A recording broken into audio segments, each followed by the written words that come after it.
哇！今次個風仲勁過山竹，可能仲吹過香港斷電。超級市場啲水仲要貴咗幾倍，等我 share 出去叫啲 friend 小心啲先。哇！雪兒 po 咗新嘢喎，睇下先。哇！咁大鑊嘅，哇！香港末日啦！哇！打俾阿爸阿媽求助先，叫我哋儲糧。喂！大鑊啦！香港末日啦！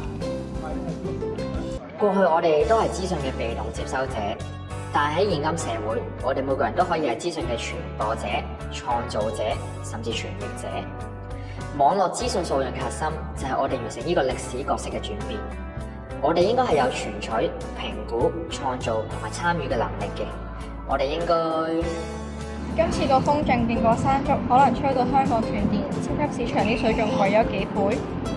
唔係喎，唔 make sense 喎。等我上網睇多個新聞報導同埋天文台先。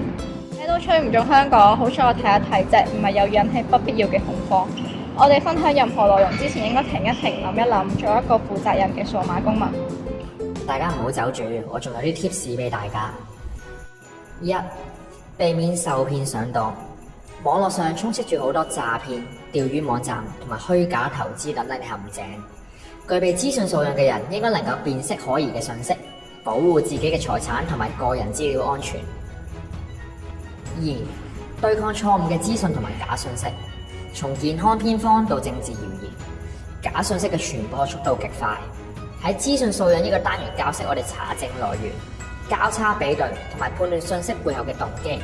大家記住避免被誤導成為散播者。三、維護心理健康同埋人際關係。我哋要識得識別網絡內容嘅真偽同埋意圖，盡量減少不必要嘅焦慮、恐懼同埋憤怒，避免陷入網絡霸凌或者過度比較嘅負面情緒裏邊。今日同大家講住咁多先，希望大家能夠活學活用，培養優質嘅資訊素養，為更美好嘅網絡環境注入大家嘅力量。